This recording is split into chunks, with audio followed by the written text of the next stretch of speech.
Alright, so this is my test video. Tried to stream Thursday night, had some technical difficulties, but I'm trying again because I'm not going to give up. I believe in this channel. Okay. There's a segment that I've been wanting to add to this channel. If you don't know, there's an app out there called Letterboxd. And this is an app that I get on probably easily every day, for sure every day. I look at it every day. It's a good way to keep track of your videos or keep track of the movies you've seen. You can write reviews. It's just an awesome app for movie lovers. But it also keeps track of what you've seen, what's popular, so I use it all the time just to see what's popular this week. What the all-time popular list is. I look at those two things probably every day just to kind of see what's out there. And yeah, so what I'm going to do in this segment is just show you guys what I do when I get on there, and then I'll end it with showing you the last couple movies I saw and just kind of going over that review. So let's go ahead and pull that up.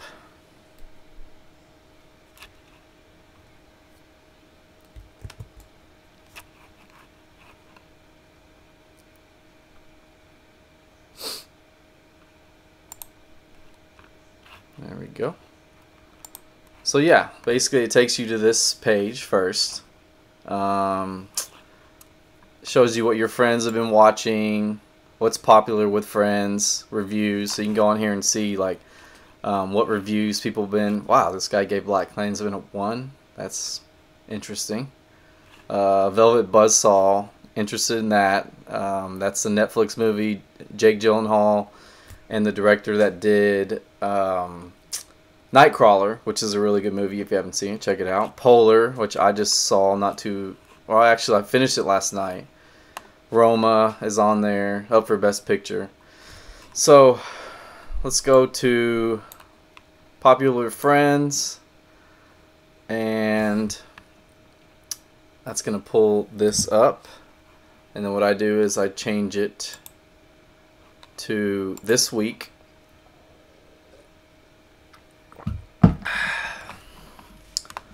And let's see if it has it changed. Okay, so I usually fade what I've seen, that way everything pops up, so I know what I've already seen. So looks like The Favorite is still number 1. I'm interested, definitely want to see it. I don't know if I'm gonna go to the theaters to see it. Velvet Buzzsaw I'm definitely going to check out. That just dropped last night and it's already at number 3, so that's interesting. All the Netflix movies do pop up on here. It's not just in theaters, so a lot of Netflix movies are higher up on this week list just because they're easily accessible. But still, that doesn't mean that they're like bad movies. It just means that they get up here quicker. More audiences see them. Glass is still number 4. I do kind of want to see Glass in theaters. I really liked Unbreakable. Split was awesome. I mean, it was. I didn't know it was going to be tied into that universe, but it was. So that was cool. Let me see if I can pull this up real quick. Glass is still number. Okay. Where's my chat? Okay. Sorry about that. So yeah, Glass, Bohemian Rhapsody, haven't seen yet. Green Book, Vice. So these are all like Oscar contenders, so they did move up on that list. So I just don't, but there's nothing there that really like jumps out to me, that other than Velvet Buzzsaw, because I can watch it at home. First Man, I really dropped the ball on that one. I wanted to see it in IMAX, and it just didn't work out. Damien Chazelle, La La Land's like my favorite movie all time. And I also like Whiplash, and this is Damien Chazelle's 3rd movie, and I was like, I just completely dropped the ball. I still have not seen First Man. I'm so disappointed about it. Unbreakable I have seen several times, but I do want to rewatch it. A lot of these movies, not on this list, but like the all-time list, are movies that I've seen in the past, probably before my movie consciousness like started, where I just like in the last just probably since I got married, me and my wife are very big like moviegoers, and we love watching movies and talking about movies. So like since then, I've tried to like start rewatching some old movies just to kind of get refreshed on it, and then like get a review on it. A lot of the times in my reviews, I'll decide at the end of it if I'd watch it again or if I wouldn't. So that kind of just tells me, because I can watch movies over and over again, no problem, if it's good. So yeah, I mean that's kind of this week. What else is on there? The Ted Bundy, that's a Netflix documentary. Serenity, I heard it was like getting bashed by the critics. Haven't really heard a lot about it. So yeah, I'll just pop over to all time real quick and just see what. Now here's the thing about this all time list for me. You'll see in just a minute. I've seen all of them except for Call Me By Your Name. And it is available to buy on. I buy a lot of physical copy DVDs just because I don't like how whenever you buy a movie digitally and then like your internet's slow and it starts buffering, that really bugs me. So I buy movies physically, but I don't buy like every movie. Usually I base it off this list here, like most popular, what I'm gonna buy, and then I keep track of it. And when it goes on sale or it gets around $15, then I'll buy it, physical copy. And Call Me By Your Name is available for like, I want to say like $9 on Amazon. So I definitely want to see that. But it's because it's the only one on this list that I haven't seen, which is crazy. La La Land's number one. That's no accident that is number one, and it's also one of my favorite movies. Probably my all-time favorite. If you look at my top four, it's La La Land, I think Alien, Call Me By Your Name, and Batman vs Superman are my top four right now. It changes. It changes a lot, but right now those are like, I could watch those movies every day if I could. So yeah, that's kind of what I do. And I like to see like this bottom row here is where you'll see new movies come up like all time, and like for example, Incredibles 2 just popped up on this list. Hereditary has moved its way up. A Quiet Place moved its way up. So, I just like to keep track of like the movies that come out recently that end up on this list, because as you can see, there's a lot of older movies. Star Wars is on there. The Godfather. Like those are like, I think it's just really cool how those movies can hold up and like stay relevant even to this day. So I definitely like keeping track of Tarantino's. Pulp Fiction is up there. That's been around forever. Christopher Nolan, Inception and Interstellar. Those aren't old, but been around for a while. So yeah, I mean that's usually I'll get on my phone and I'll look at those daily just to see what movie I want to see this week, or it just helps me keep track of everything, because there's so many movies out there and there's so much fluff and there's so much like, this kind of helps me get a visual picture of like what is out there, what's popular this week, what's holding up, what's staying the test of time. Black Panther has really worked its way up into the top 4, which is awesome. Get Out, number 2. When I first started, I think Get Out was number 4. And Black Panther really shot to the top of this list. Like, it didn't spend much time here at the bottom. But yeah, so let's look at the last movie I saw, which was today, actually. Reviews. The Terminator, yes. So, a movie that came out in 1984. The year I was born. Yeah.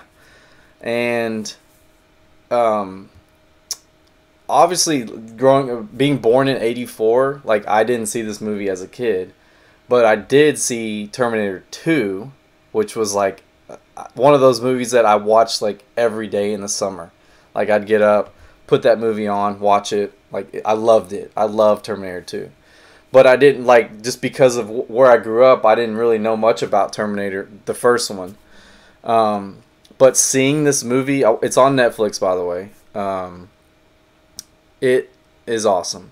I mean, for a movie that came out in 1984, it does have its issues where it's, the special effects have come a long way, and you see that a lot. Like I watched Indiana Jones not too long ago. Didn't really hold up quite well. Fight choreography, that kind of stuff, just didn't hold up. Cool franchise, whatever, but I don't think those movies are gonna hold up. Now this, because it's in the sci-fi genre, because it's the first Terminator, and I love Terminator 2.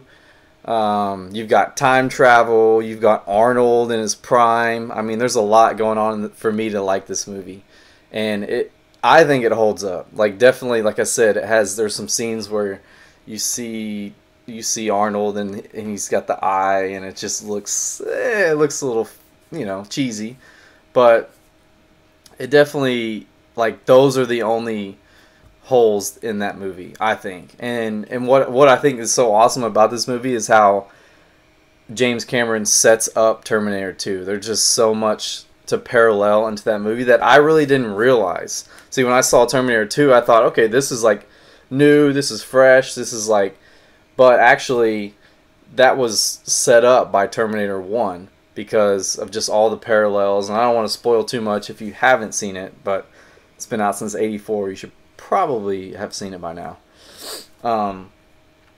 But it's just so cool how in this one, in this Terminator, he's the bad guy. He's coming to kill Sarah Connor. And there's a scene in Terminator 2 where when she first sees the Arnold character, the Terminator, and she freaks out. Like, she just completely loses it. She's scared. She's freaking out. And that, if you haven't seen the first one, you would not know why she freaked out so much. It's because in this first movie, he tried to kill her. Like, he did, his only job was to kill her. So yeah, it freaks her out. So you don't know that. That's one of those things where the first one sets up that scene, that moment. What else? Well, you get to learn about John Connor for the first time, and then in the second movie, he's actually in the movie. He's the young kid that the Terminator is trying to protect. So there's just, to me, it's like, nowadays universe building is like what a lot of directors are hired to do.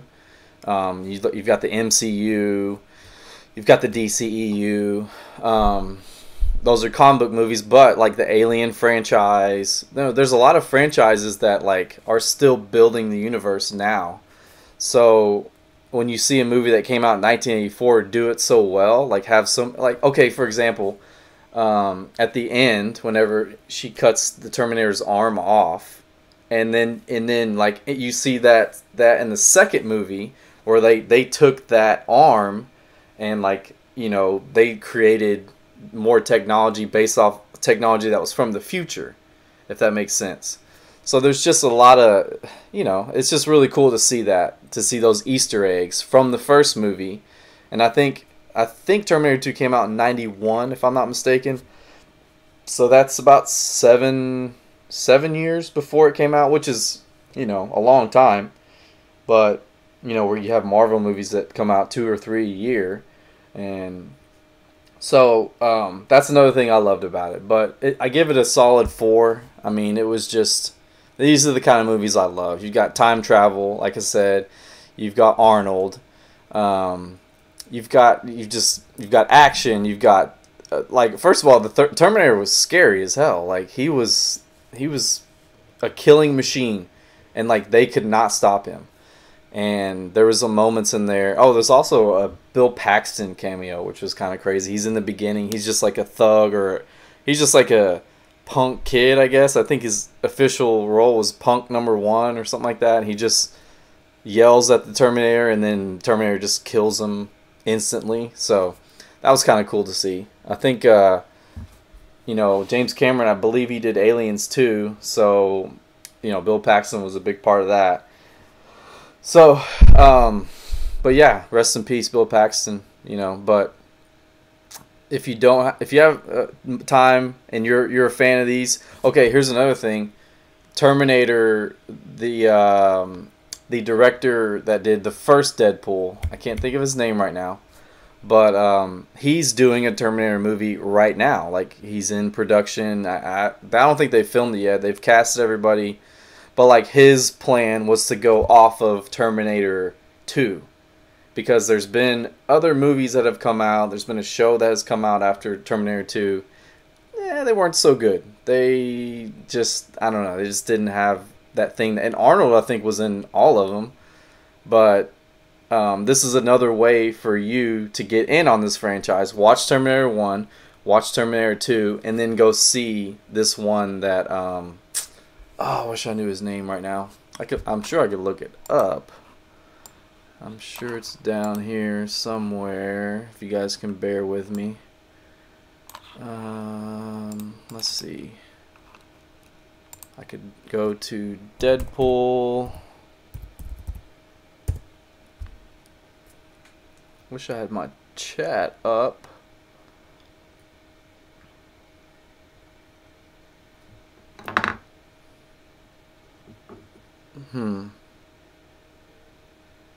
Yeah, right. Delete him. Well, my wife is chatting with me, so that's cool. But yeah, let's see. Tim Miller. That's it. Tim Miller. Terminator 2019. So it's coming out this year. Okay. 6th film in the Terminator series will pick up where the 2nd film left off, ignoring all the subsequent details. Oh yeah, Linda Carter's in it. And Mackenzie Davis? Yes, Mackenzie Davis, and I don't know who she's playing. But as you can see, there was 1, 2, 3 movies: Salvation, Rise of the Machines, and I don't know if this one is Genesis. Oh, that was the one that came out, yeah, not that long ago.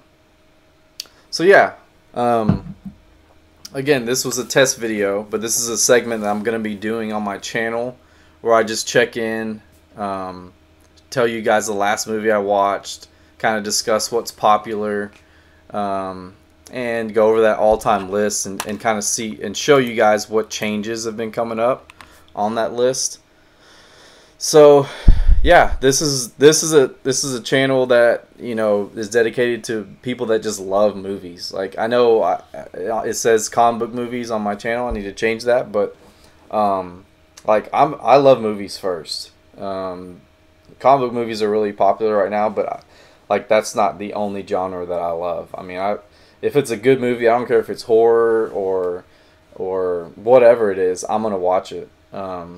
And this is usually my go-to, because Rotten Tomatoes is terrible. If you go by Rotten Tomatoes, then you need to stop, because it's just, I believe films are art, and you can't really put a number on what art is. I mean, you can't say, well, that art piece, give it a 46%. You know, like, let's tally up everybody who likes it and doesn't like it. And I don't think that's how movies should be judged.